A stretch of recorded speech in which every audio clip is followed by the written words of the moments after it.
you.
Foster City.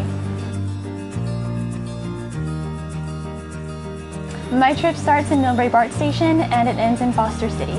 I take the shuttle every Monday through Thursday at 8 a.m. going to Foster City and at 4:30 p.m. going home.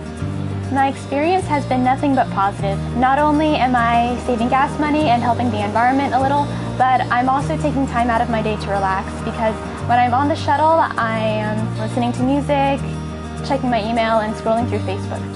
The shuttle system in Foster City is free to any member of the general public. This includes residents, employees, and visitors. These shuttles run during commute hours on weekdays. Mariners Island Shuttle runs between the Hillsdale Caltrain Station and the Mariners Island area. 5 morning and evening shuttles are coordinated with Caltrain arrival and departure times. The Lincoln Center Shuttle runs between the businesses in Lincoln Center area in North Foster City and the Hillsdale Caltrain Station. There are 4 morning shuttles and 6 evening shuttles coordinated with Caltrain arrival and departure times. The North Foster City Shuttle runs between the Millbrae BART and Caltrain Station and businesses in the North Foster City area. 8 morning and evening shuttles are coordinated with BART and Caltrain arrival and departure times.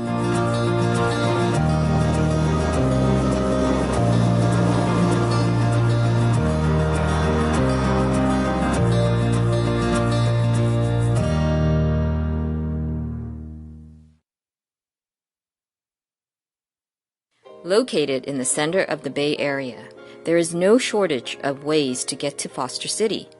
But being in the center of the Bay Area can often mean being in the center of traffic.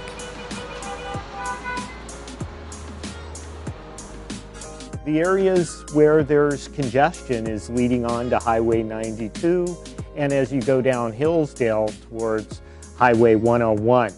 And that's a large function of what's occurring regionally.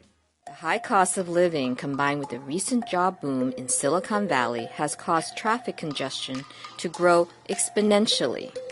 As far as traffic goes in the city, there's quite a bit of traffic in the morning and afternoon commutes during the peak hours, typically from 6 in the morning till 8, and then from about 5 p.m. till about 7 p.m. We typically experience backup locally in Foster City, and that's due to the backup on 101 and 92, and those are due to capacity issues. Fortunately, there are many commute options for alternative transportation to get to and from Foster City. If your primary mode is perhaps riding your bike, but you might ride your bike to the Caltrain station, then take the train, and then perhaps take one of our Commute.org shuttles for the rest of your trip, that would be multimodal.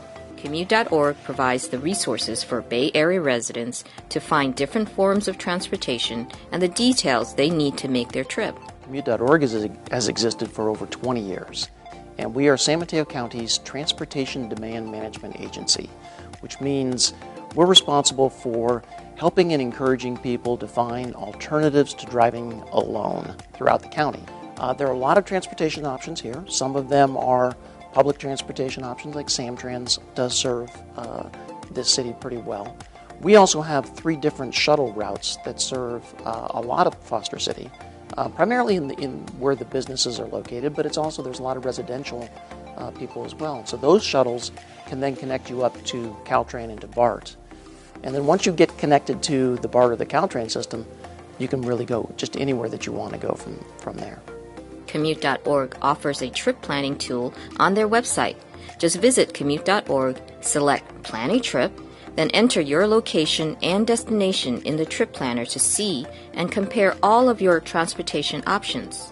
In addition to trip planning, Commute.org offers free shuttles to Foster City residents and workers. As new development occurs, we require that they have programs to reduce traffic. Gilead, for example, has a traffic reduction program, and they have specific targets that they need to meet. Pilgrim Triton, even though it's not a business project per se, it's a residential project, they participate in that shuttle program. So people living in the area have a way to get to BART and Caltrains without taking their car.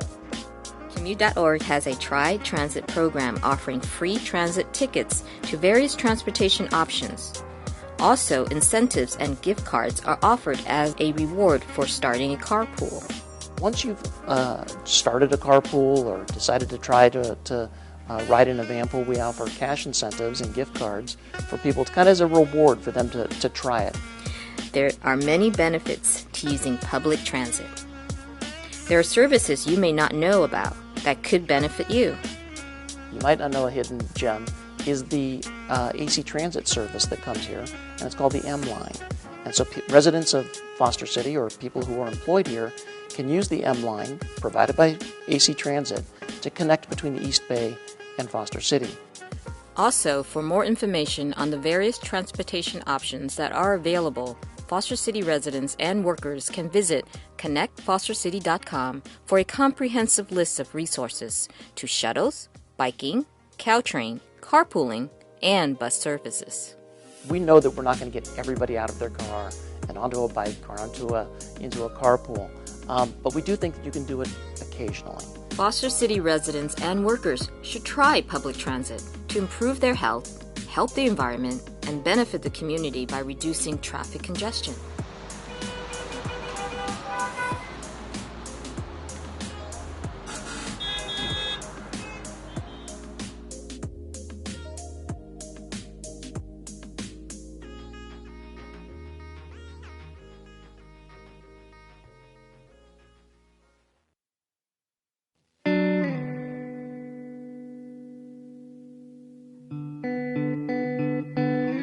Well, the housing crisis in the Bay Area has really become a major issue, particularly in the last 10 years. But it's been an issue for quite some time. But it's become much more magnified, particularly on the peninsula with the high-tech industries. And the housing crisis has really borne out of that.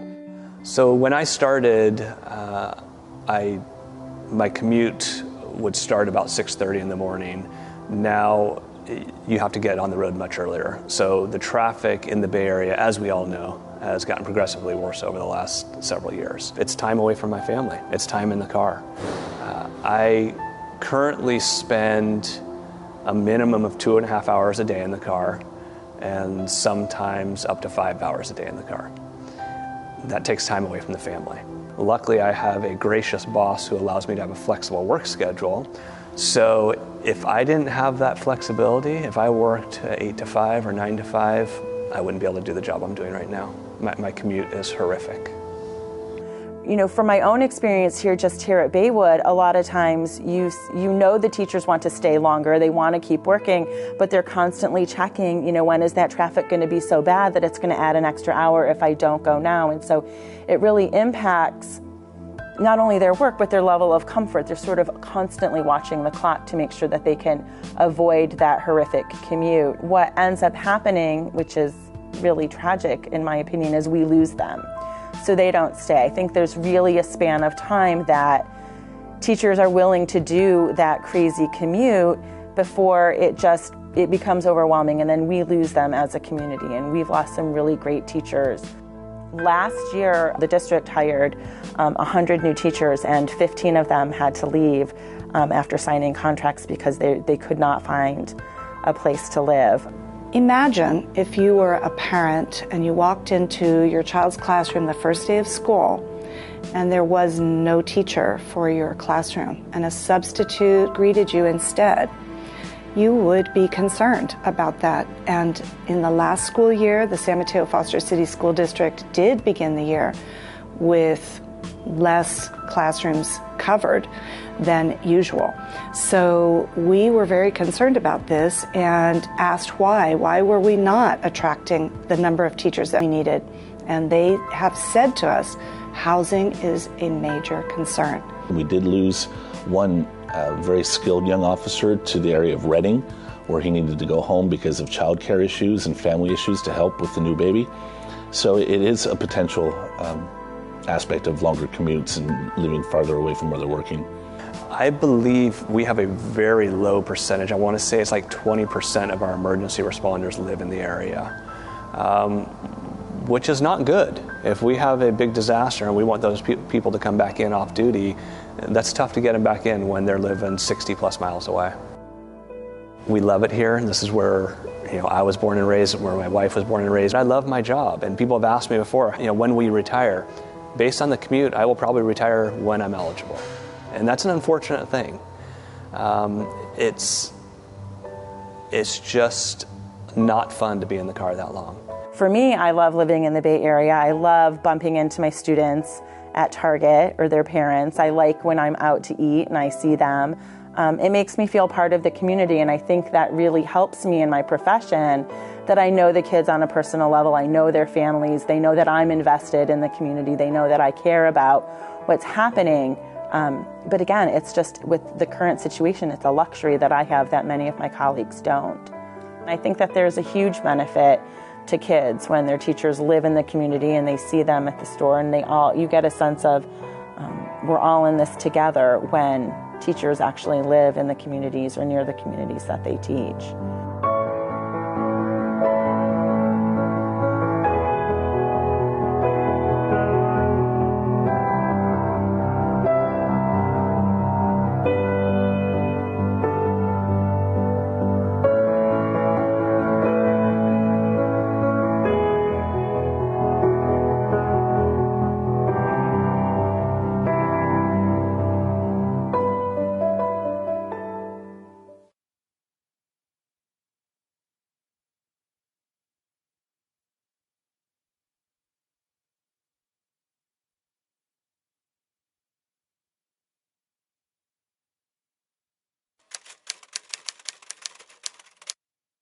The levee is our most valuable asset. It surrounds the outer city and protects all our properties from flooding. FEMA recently completed a coastal flood study. Based on that study, the levee was found to be freeboard deficient.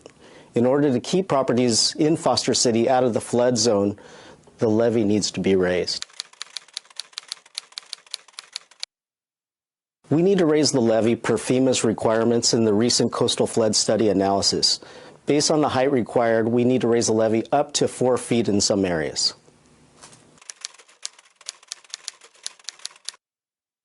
Foster City properties are currently out of the flood zone.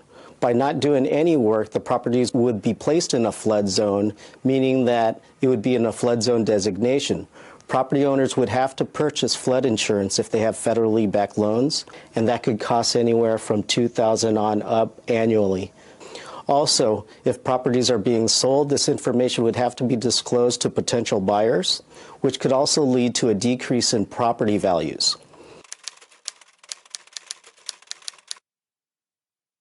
We are looking at predicted sea level rise up to year 2100. Scientists have determined what the estimated sea level rise would be for years 2050 as well as years 2100.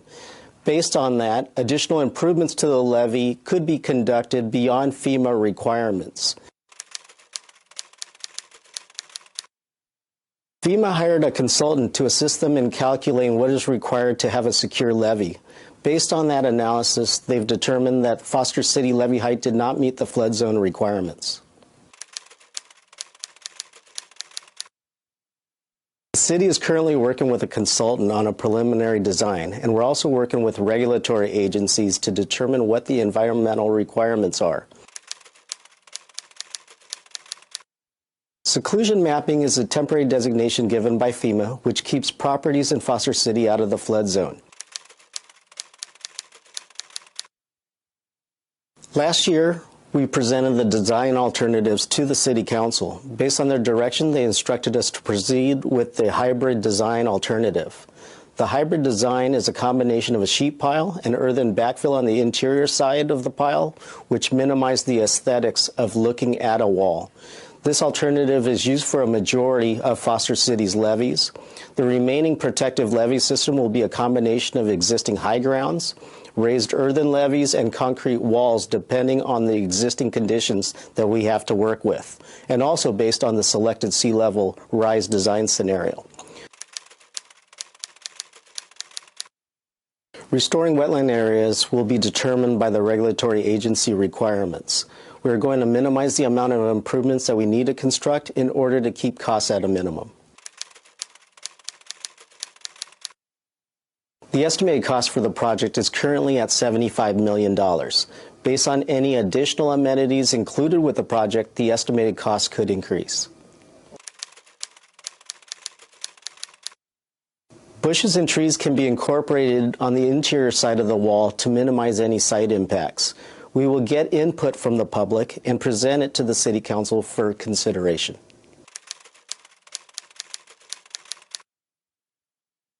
Currently, the city is working with a financial consultant to determine funding alternatives for the project. Once we determine what those alternatives are, we will present it to the City Council for further direction and consideration. The raising of the levee will block some views, but we will do our best to minimize this.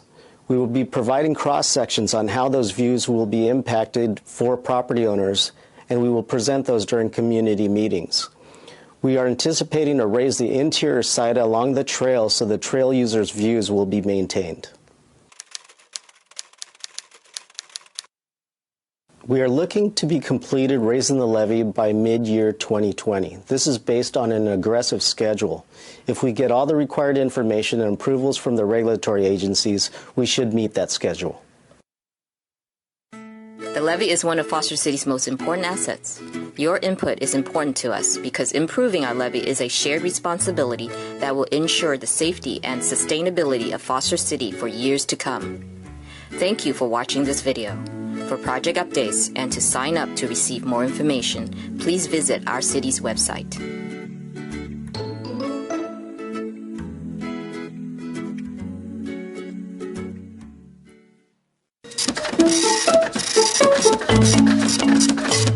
Hello, my name is Jennifer Fan. I'm a management analyst with the City Manager's Department, and I've been with the City of Foster City since mid-2014. If I could describe my job in one word, I would say collaborative.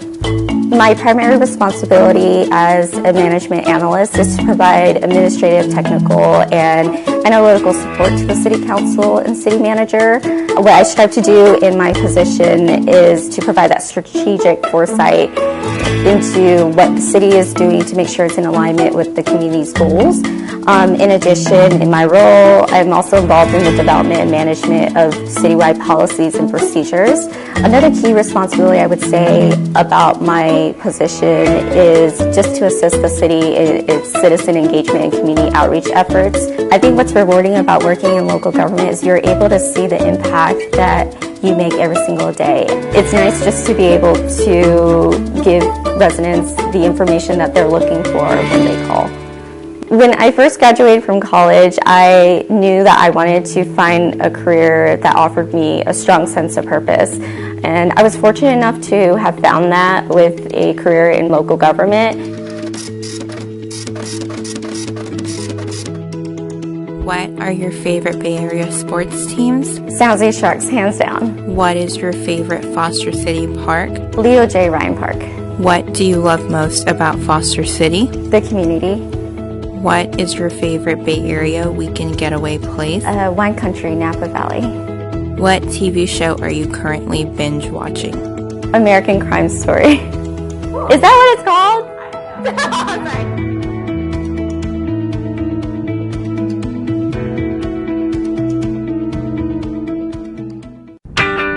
If you've got 7 minutes, you've got time for a full body workout. Hi, I'm Noel Prado with the Foster City Police Department, and we're here at Shorebird Park on this beautiful day, and I'm going to be sharing some information about the new fitness court. The new fitness court is a free outdoor gym and designed for adults of all ages and abilities. Features 7 full body exercises that be completed in 7 minutes and is proven and shown to burn more calories per minute than other forms of exercises. So to get started, there's 3 steps. Step 1, download the fitness app from the App Store and create an account. Step 2, watch the how-to videos and learn each routine. Step 3, once you've got each routine down, go to the train button and listen to the audio guide, where a professional trainer will lead you through the exercises. We'll see you at the new fitness court at Shorebird Park.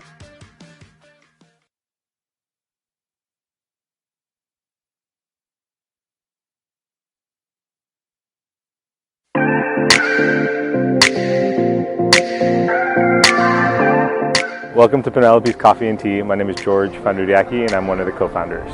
We've been serving coffee since we were little kids, me and my brothers. We started on the San Francisco ferry boats with my grandfather, serving coffee when we were like 8, 9 years old with him. We wanted to bring the public house back to Foster City. It's something from the Greek heritage. Where we're from in the village, a coffee shop was more of the community space. Growing up in Foster City, we never really had that. So when we saw the opportunity here for Penelope's, we really ran for it. Let's take a look inside.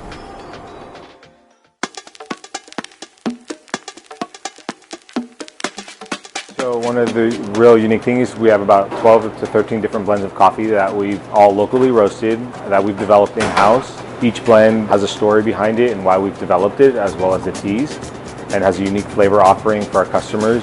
How we make our Penelope's Greek coffee, it's actually called boiled coffee. So we actually put the grinds in the pot with water, and then once it becomes to a boil and the crema starts coming up, we take it off the burner and pour it in a cup, and you let the grind settle to the bottom. It really brings back the feel of how they used to make it in Greece, is where they used to put the coals in the sand to boil the coffee. So we brought it up to modern times with our unique style on how we do it. Since opening in 2014, we've expanded throughout Foster City. We have this one at Gilead Sciences. We also have one at Visa, as well as a juice bar on Gilead's campus as well. A lot of customers have come in and actually been taking the cups with them on their summer vacations, on their vacations around the world. It's real fun. They take the cup with them and take pictures in unique spaces. And then we feature them on our Penelope's Around the World wall. So one of our most popular things is the Penelope's omelets. We're actually one of the first companies to do it like this, where you can get a fresh omelet made to order, and it takes about 4 to 5 minutes.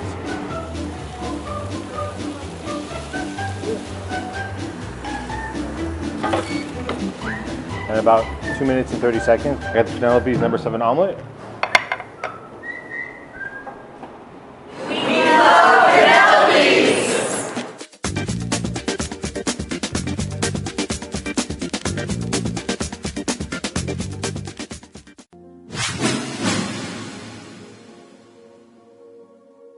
My name is Joydeep Ganguly. I'm the Senior Vice President of Corporate Operations within Gilead Sciences. Gilead Sciences is one of the world's leading biotechnology companies. It's had a rich history and tapestry of trying to make meaningful contributions towards the unmet disease states. We've been in Foster City since our founding in 1987. Our mission and focus is around developing, discovering, and commercializing therapies for patients with truly debilitating diseases. So that's a mission, a passion that sort of binds the entire Gilead community together, and it's one that we're incredibly proud of. But a big part of what we're also trying to focus on is we're actually leaving a legacy for generations to come. And in that vein, what we have embarked upon in Gilead Sciences is one of the most ambitious sustainability plans in the industry. In 2016, we articulated a bold ambition to actually reduce our greenhouse gas emissions by 25%. So we have a deep passion for our patient community, but we balance that with an equally passionate commitment towards our local community. And we approach that passion and operationalize that in many ways, be it in terms of the grants we give local organizations, to actually how we operationalize access of our medicines around the world. I often describe Foster City as not just the place where we have our buildings, but it's where we do our magic. Buildings behind me right now, 324, 357, these labs. This is where, alchemy turns into reality, where science fiction becomes actual science. Or rather, one of the biggest reasons we continue to invest here is our relationship with the local organizations and community. Penelope's Coffee and Tea is one of those examples, where we've got them in 2 locations over here. They're very fondly recognized by all the local Foster City. So we see our role as not just the stewards of some of the local priorities, but actually working hand in hand with the city, the council, the community on advancing Foster City's agenda forward. And we recognize that the leadership position we enjoy is a privilege and a responsibility as much as it is a endorsement of what we've achieved thus far.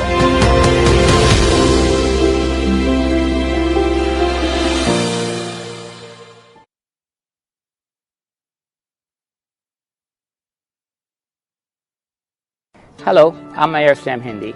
As your mayor, I'm pleased to present you the Community Annual Report for fiscal year 2018-2019 that recounts a year of dedication by your City Council, city staff, residents, and businesses. Here's a quick rundown of our most significant accomplishment over the past year. 1. Foster City maintained a healthy operating reserve and a general fund balance of $44.4 million at the end of June 2019. 2. Creation of San Mateo Consolidated Fire Department. The fire departments in the cities of Belmont, Foster City, and San Mateo joined together to form the San Mateo Consolidated Fire Department. 3. Economic development. The city welcomed 97 businesses to Foster City and initiated the Get It Here Support Local Foster City campaign to support the retention and expansion of independent and locally owned businesses that serve our community. 4. Wastewater Treatment Plant Improvement Project. Foster City and the City of San Mateo made significant progress in the Clean Water Program to upgrade the shared sewer infrastructure. Foster City issued bonds in the amount of $33.8 million to begin the upgrade of the plant. 5. Workforce housing. In September 2018, the City Council approved an amendment to the General Development Plan to allow 22 workforce housing units at Pilgrim and Triton Drive in Foster City. 6. Address traffic congestion. In December 2018, the City Council initiated the Traffic Relief Pilot Program to address traffic congestion and cut through traffic from eastbound East Hillsdale Boulevard during peak afternoon commute hours. 7. Enhance Foster City sustainability efforts. To meet Foster City sustainability goals, the city installed electric charging stations at the library parking lot. 8. Relocated the post office. City staff collaborated with Congresswoman Jackie Spears' office to relocate the post office to Alma Lane. 9. Maintain public safety. Foster City was the 12th safest city in California and the 98th safest city in the nation. 10. Engage the community. To continue to enhance dialogue between the city and residents, we held one community dialogue series and solicited feedback through several surveys. That's the top 10 biggest accomplishments of fiscal year 2018-2019. Thank you again to our City Council, city staff, residents, and businesses who work together every day to ensure our city remains the best place to live, work, and play.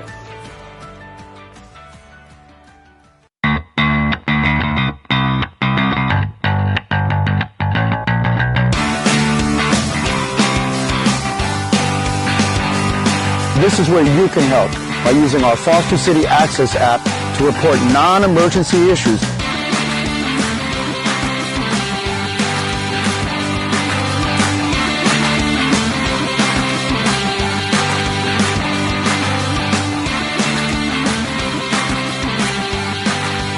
get this app, go to the Play Store on your Apple or Android device and download it for free. By working together, we can continue to access the great things that Foster City has to offer.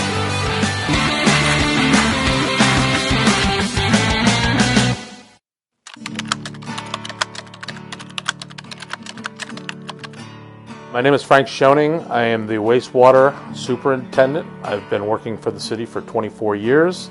My main responsibility is to keep the city in compliance with permitting and reporting on a monthly basis. Wastewater management in a nutshell is collecting over 2 million gallons of wastewater every day and pumping it to the treatment plant. And the reason it's important is because without management, it would not get pumped.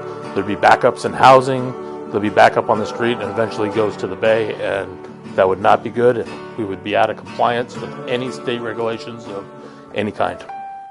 So when you flush your toilet, all of that liquid, or when you run your dishwasher, or when you're actually doing dishes, taking a shower, all runs down the pipe, goes into the wastewater system, and then our maintenance workers have to pump that, and then it needs to get pumped down to the treatment plant. The wastewater department has 66 miles of pipe that we clean on a yearly basis. They got a crew of 2 that's out there every day cleaning them. We also have a crew of 4 that does pump station maintenance. We have 49 pump stations, 108 pumps, and we also have a TV crew that goes out on a daily basis and videotapes with the CC camera, all of our lift stations, and all of our lines. My favorite part of the job is getting out and working with the crew. I've started out on the crew, out on the field, and getting out of the office, working with the crew, that's probably my favorite part of the job. What are your favorite Bay Area sports teams? San Francisco 49ers. What is your favorite Foster City park? Sea Club. What do you love most about Foster City? The lagoons. Favorite Bay Area weekend getaway place? Napa Valley. And is there a movie coming up that you're looking forward to? The new Star Wars movie.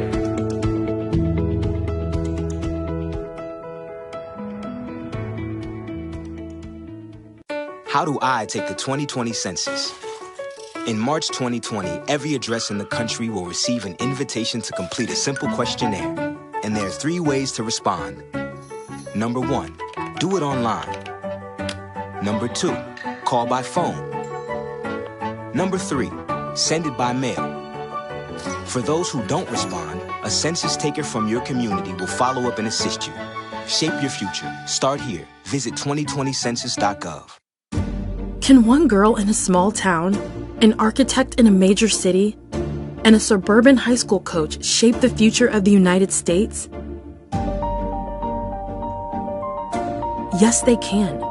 Because every 10 years, the census gives us that power.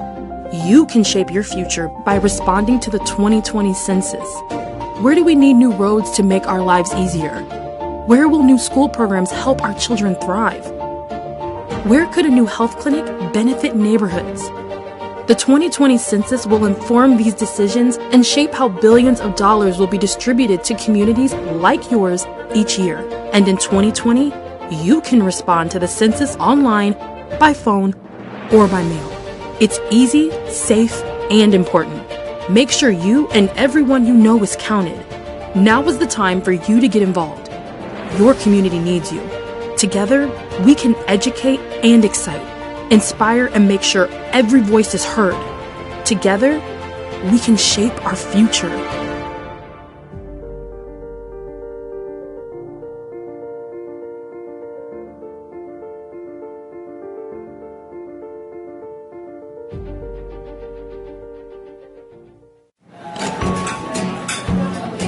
Ooh, I have a loyalty card. Oh God.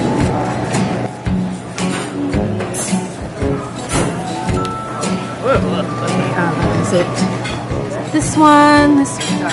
Oh, sorry. Think of a card. I got one. You know, you don't have to carry all those around. With Stamp Me, Foster City's new loyalty app, all of those are in one place. So once you get 10 stamps, you get rewarded. Not having to carry all these around? That would be like...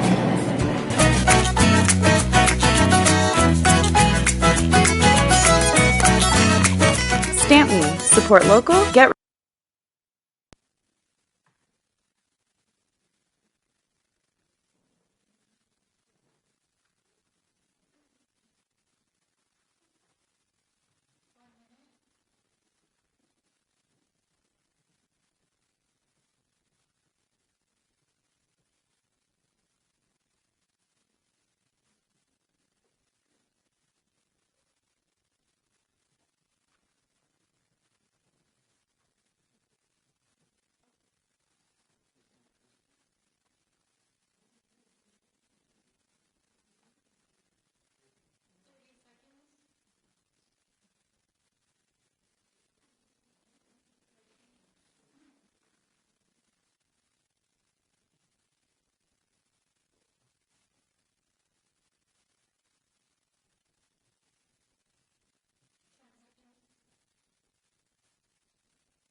Welcome to the City of Foster City Estero Municipal Improvement District regular meeting of Monday, March 2nd, 2020, 6:30 p.m.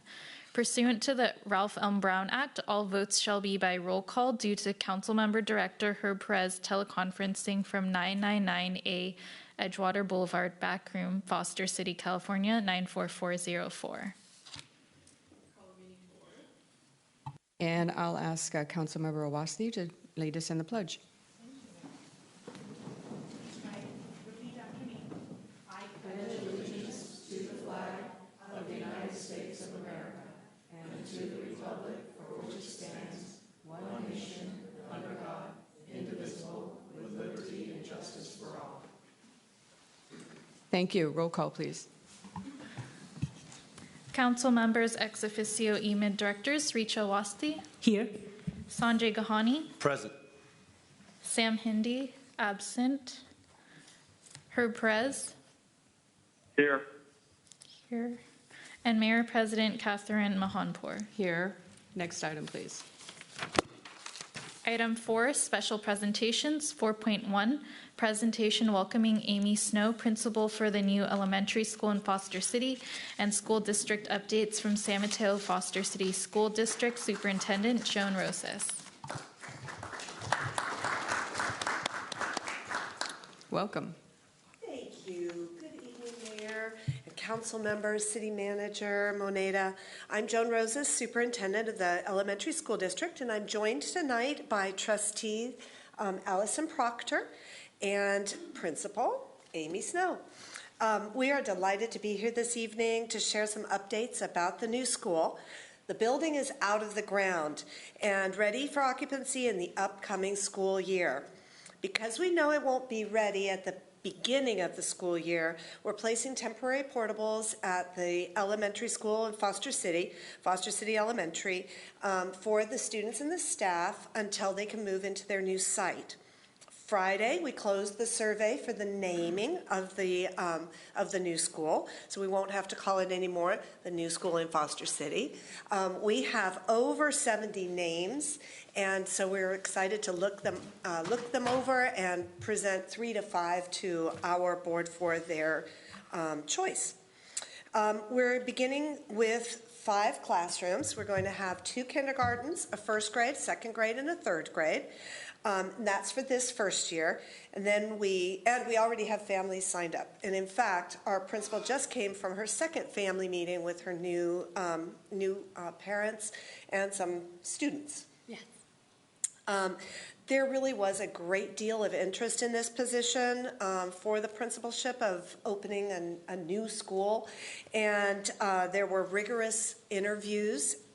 Miss Amy Snow was the one that was selected to move forward, and we are pleased to inform you that the board did approve her position at their December meeting.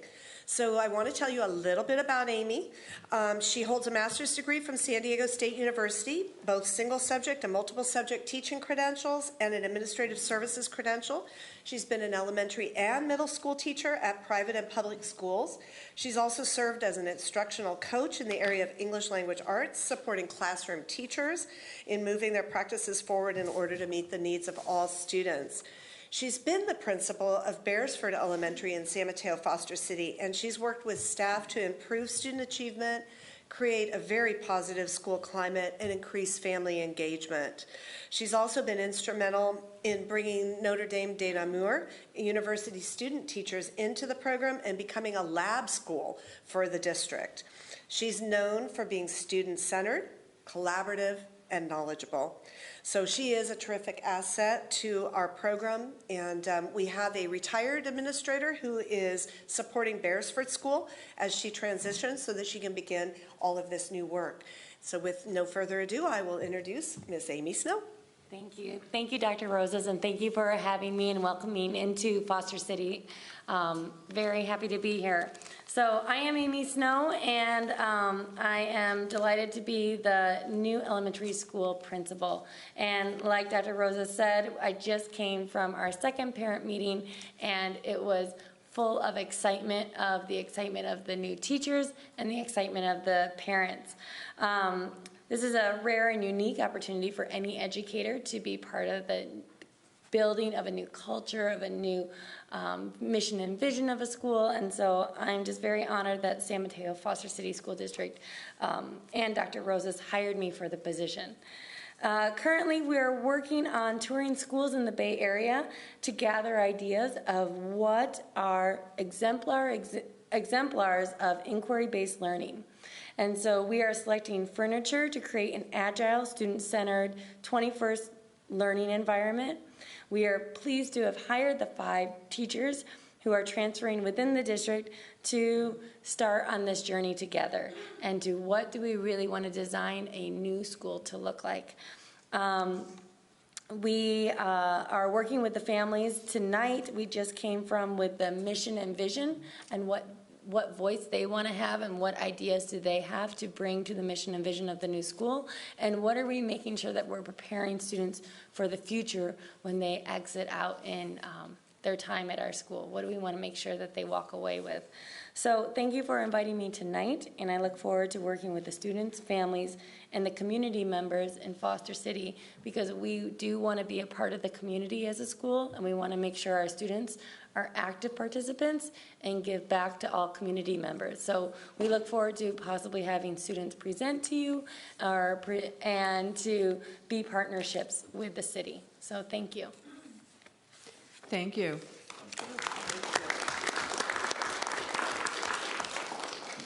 Next item, please. Item 5, public. This is an opportunity for members of the public to speak on items not listed on the agenda. I have 4 speaker slips. The first one, Linda Kelling.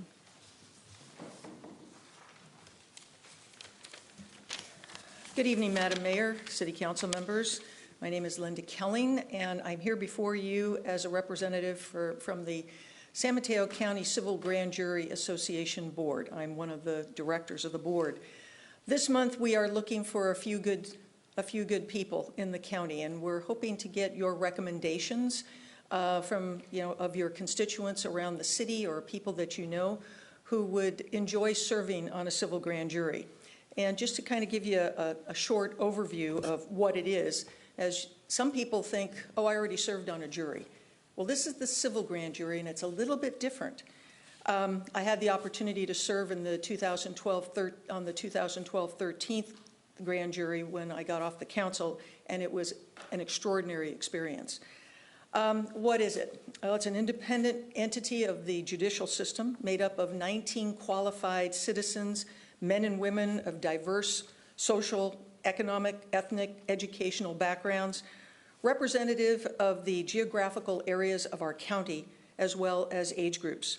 These selected individuals have the opportunity to research substantial reports on findings with recommendations for improvement. All agencies affected must respond to grand jury reports. And I remember we had a couple when I was on the council, and I don't know if any of you have had the opportunity to receive a grand jury request or not. What else? Grand juries investigate effectiveness, efficiencies, or any discrepancies in local government. They investigate departments and functions of local government, basically the watchdogs, and review compliance with previous grand juries and their recommendations. They also investigate citizen complaints, hot topics in the news. Some of the topics we had were pensions. We had the mosquito abatement district during my time, and also there was another one on the, if you look up some of these reports, it was called an inconvenient truth. It was, the county had said that they had a structural deficit. The grand jury found that there was no structural deficit, but they passed the bill that increased our sales tax anyway. Why is it important? Civil grand juries root out incompetence and corruption and identifies discrepancies. They shine a light on key issues and concerns. How do you take part? Anyone who's 18 years or older have to be United States citizens, lived in the county for a year, and enjoy teamwork and learning. You should have a working knowledge of the English language, can commit to 1 year. It starts July 1st, goes through June, and you need to be flexible with the hours. Sometimes, the judge told me, oh, it'll be about 20 hours a month. No, it was more like 20 hours a week at times, especially when you get into your investigation. Give me 30 seconds. Go ahead and wrap it up. Thank you. Write letters of recommendation of people that you know. We're taking applications now. You can go online. Anyone can go online, get an application, and submit it, and they will be called, they get interviewed by the judge, et cetera, et cetera. Check out previous reports, see what the grand juries do. It was an exciting experience, and all you have to do is go online to San Mateo County Civil Grand Jury, and the applications are there. Thank you. Thank you. Next, I have Charlie Brunitsky. Welcome. Thank you. Good evening, Madam Mayor, members of the council, esteemed city staff. You all know me, Charlie Brunitsky. I'm here to ask for two things today, both in connection with the issues that have recently arisen with regards to Foster's Landing. And as you know, the below market rate housing units are due to expire later this year. So I would ask that at your next formal meeting, you place on the agenda the formation of a city council subcommittee to study and look at solutions for that problem. That's my one request. The other is that you would consider appointing me as one of the members of that committee for the primary reason that I have a lot of experience both sitting as you do now as a city council person, plus my background as a real estate and land use lawyer. So those are my requests. We have folks here who are becoming very nervous about this situation. So again, at the next meeting, it would be wonderful to hear that it's on the agenda, and I'd love to come back and speak more with you about it, as I have a number of ideas that I'd like to be able to share and that we can explore together. Thank you. Thank you. Yes, we are aware of the problem, so we will discuss that maybe at our next meeting. Thank you, Charlie. Next, I have Phyllis MacArthur.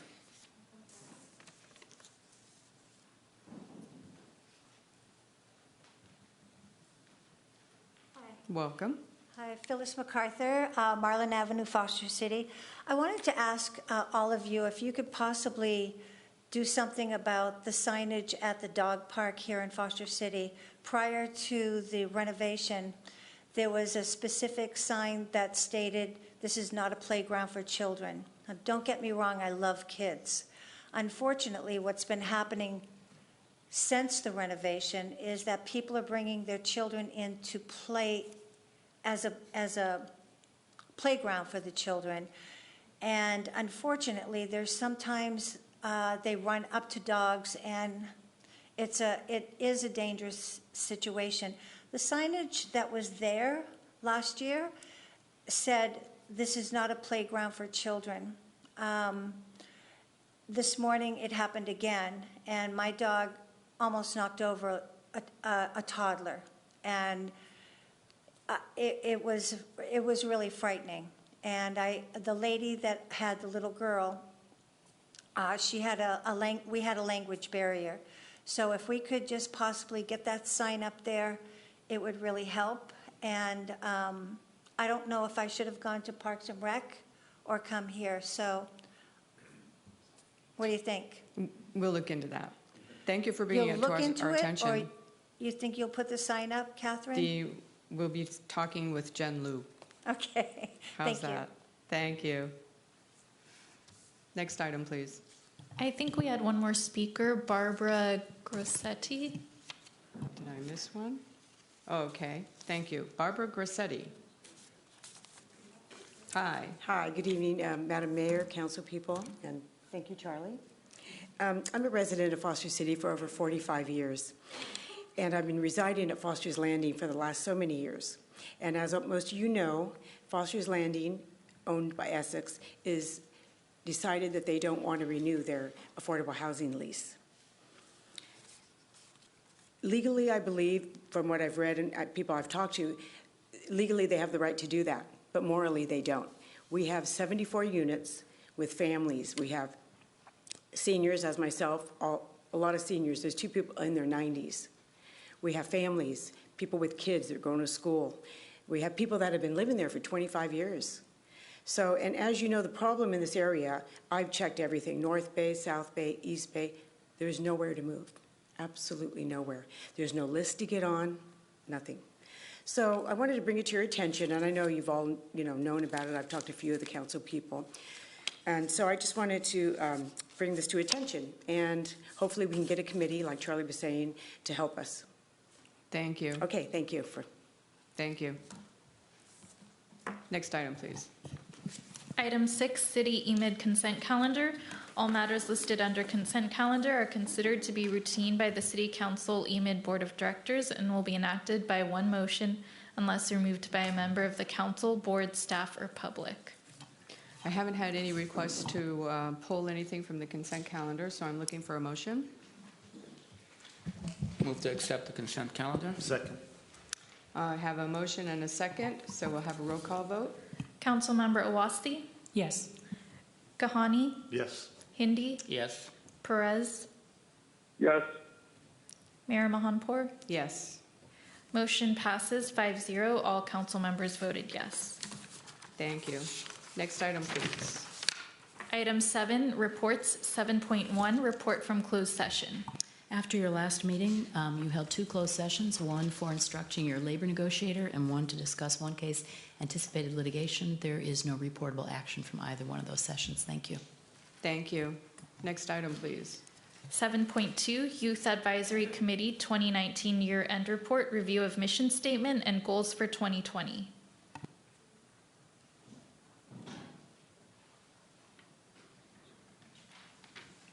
Welcome. Hi.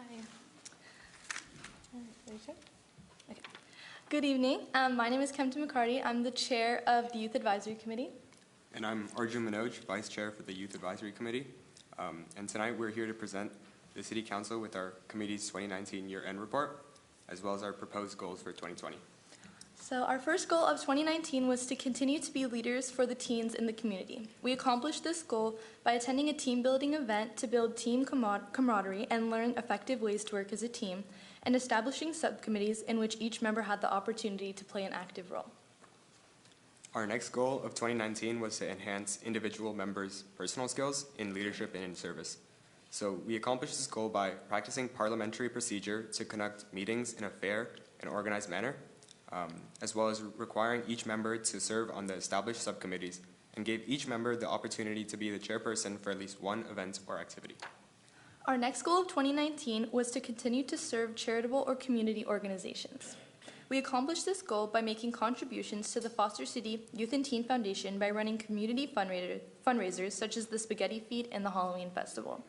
We also volunteered at Foster City School's Falcon Fest by running carnival games and activities for the students.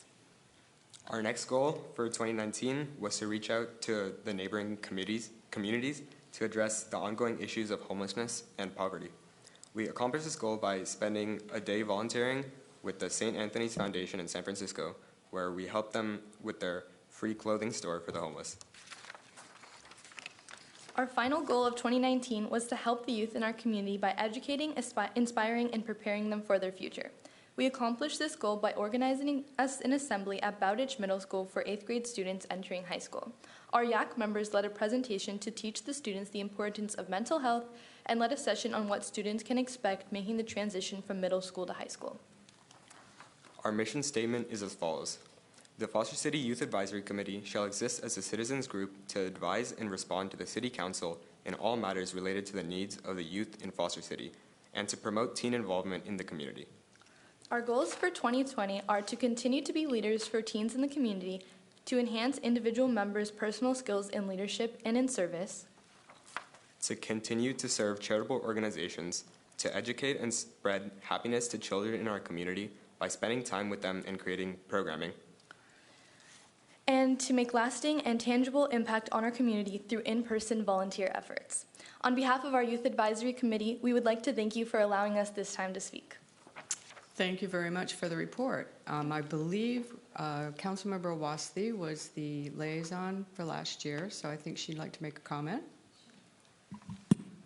Thank you. So I want to thank this energetic and engaged group, all of you, for serving our community. I know a thing or two about high school, how challenging and how demanding your schedules are. And despite that, you took time out to serve the community. And in attending your meetings, I see how efficient you are. You're always on the go. So thank you for all your hard work and for your commitment. I also want to thank Dusty, who's here, for his leadership and for his efforts to continue to make this incredible group remain engaged.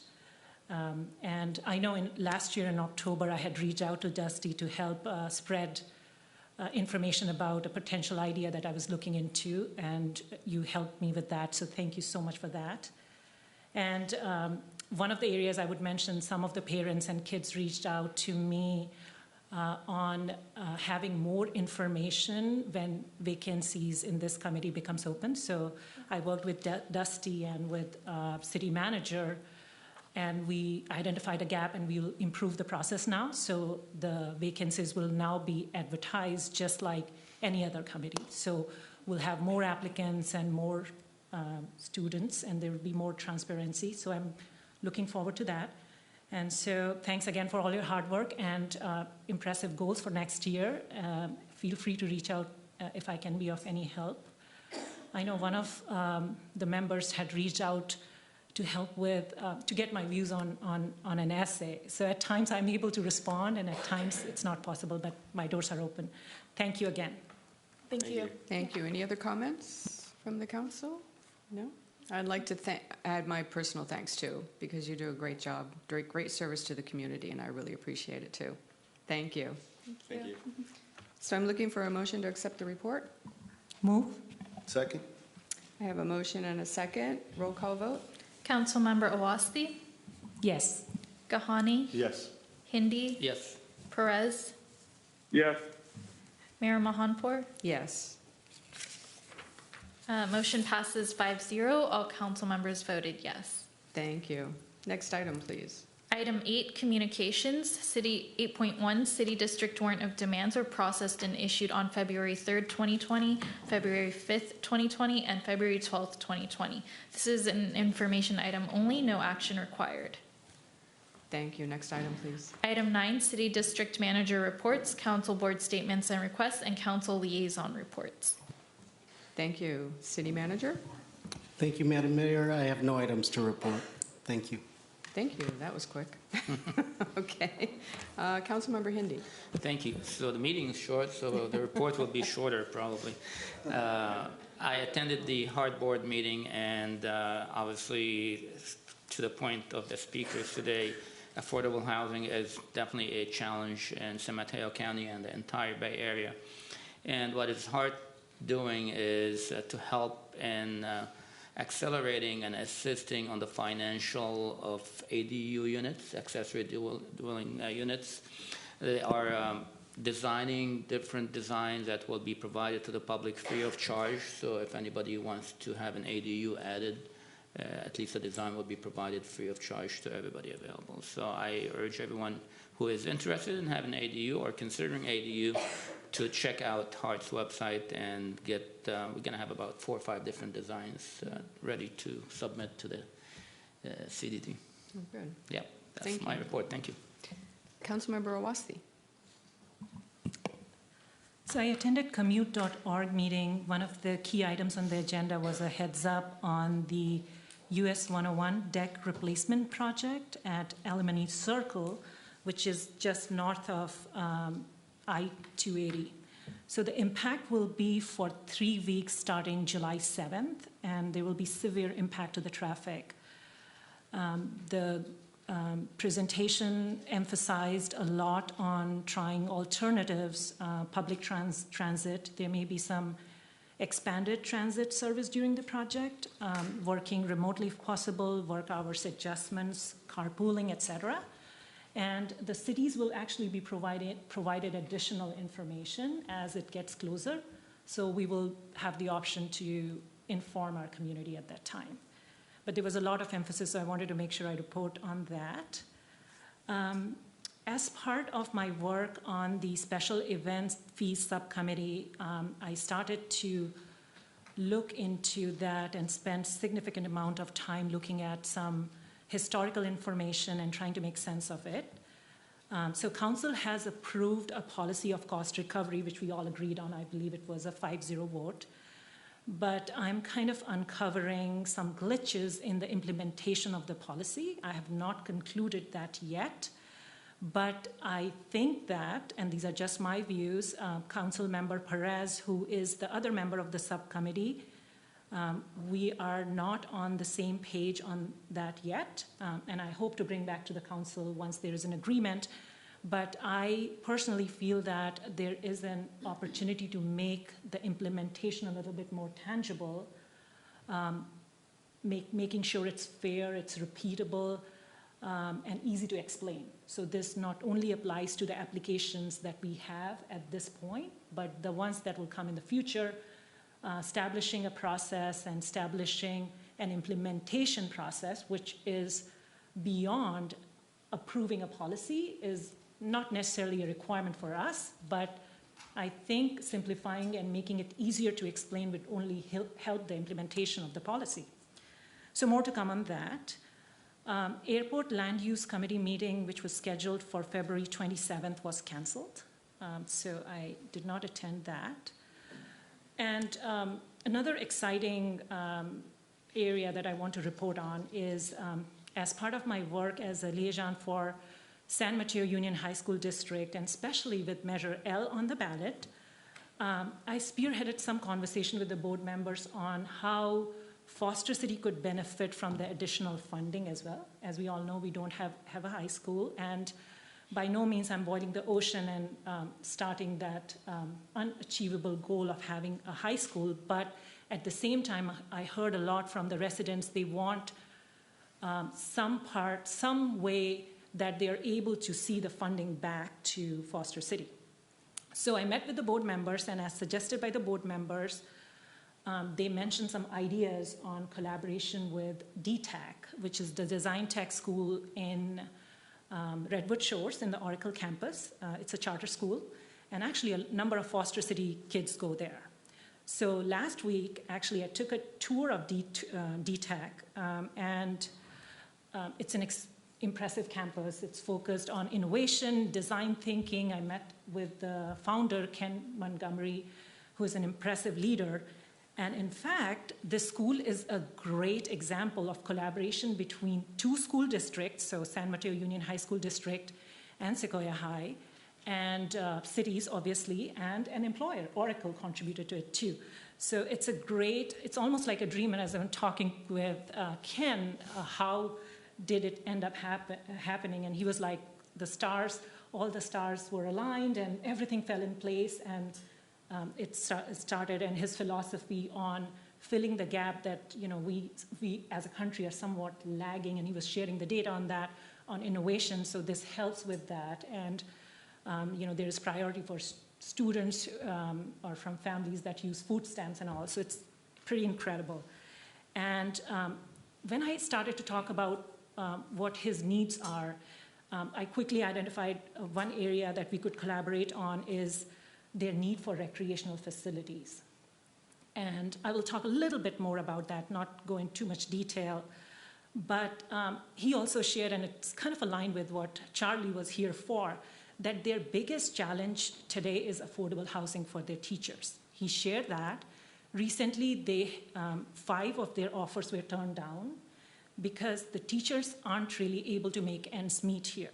The only way they can teach is two ways: if their spouses work for a tech company, or they commute for 2 hours. And with the goal and the vision and mission for this school and the opportunity it can bring to Foster City kids as well, the teachers who are commuting for like 2 hours, it's extremely difficult for them to do justice to their jobs. So that, he said, was his biggest challenge. But the recreational facilities, as I talked with Kevin Skelly also and the other board members, so there could be potential opportunities for collaboration. And I'll work with Jean because this will interface some of the other subcommittees, so within the rules. So I know Vice Mayor Gahani is part of the elementary school district, and Kevin Skelly has a lot of good ideas on that.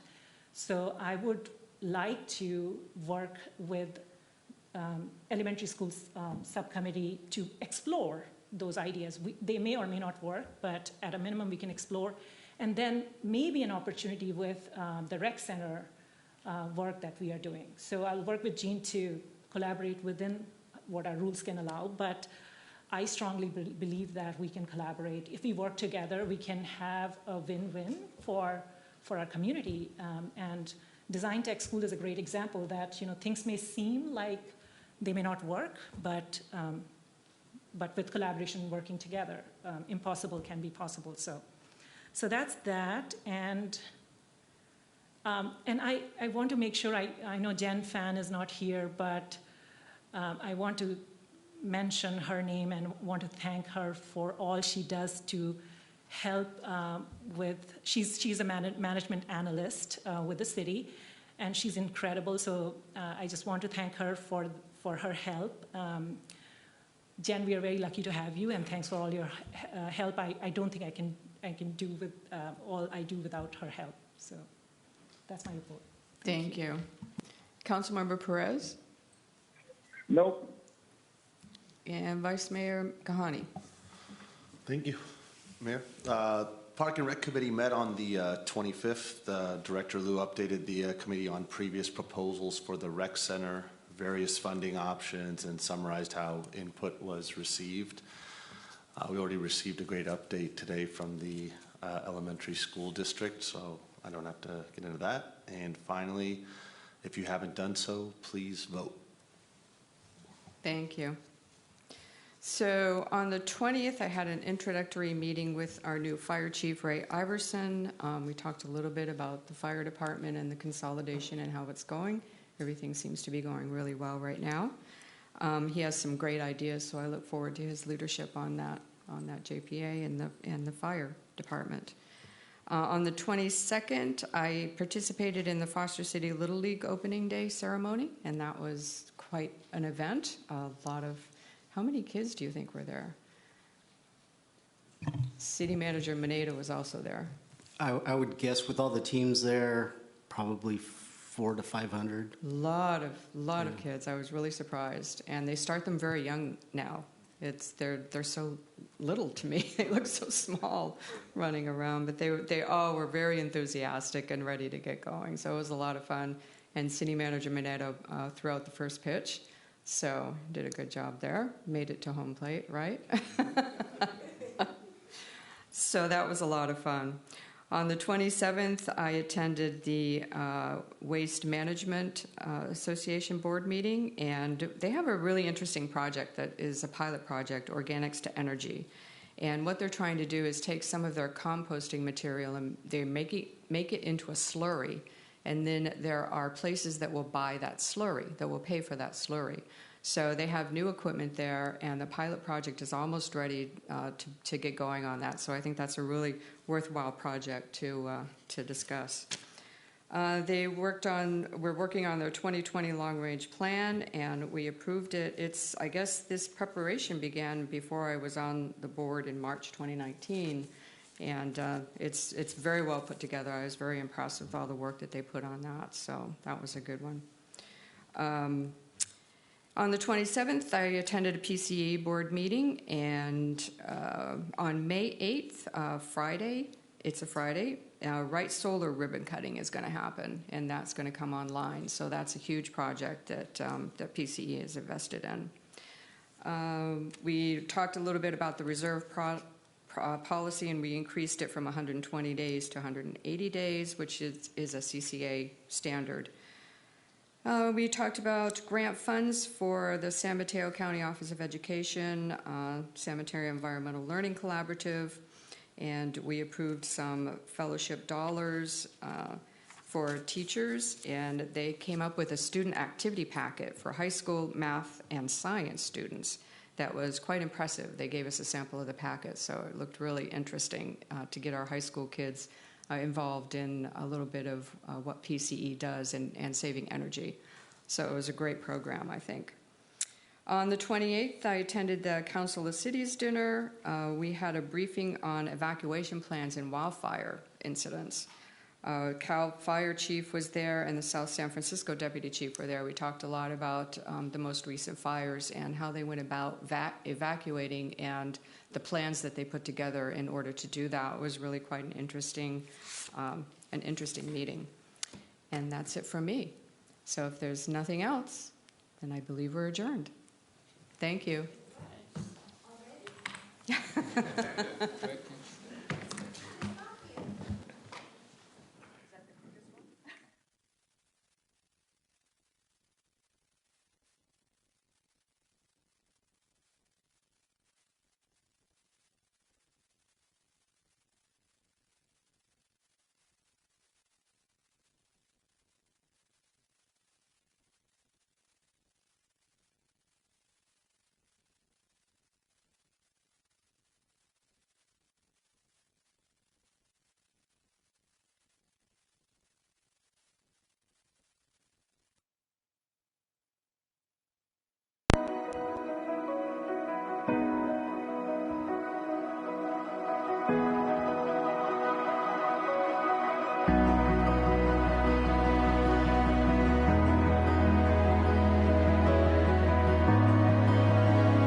you.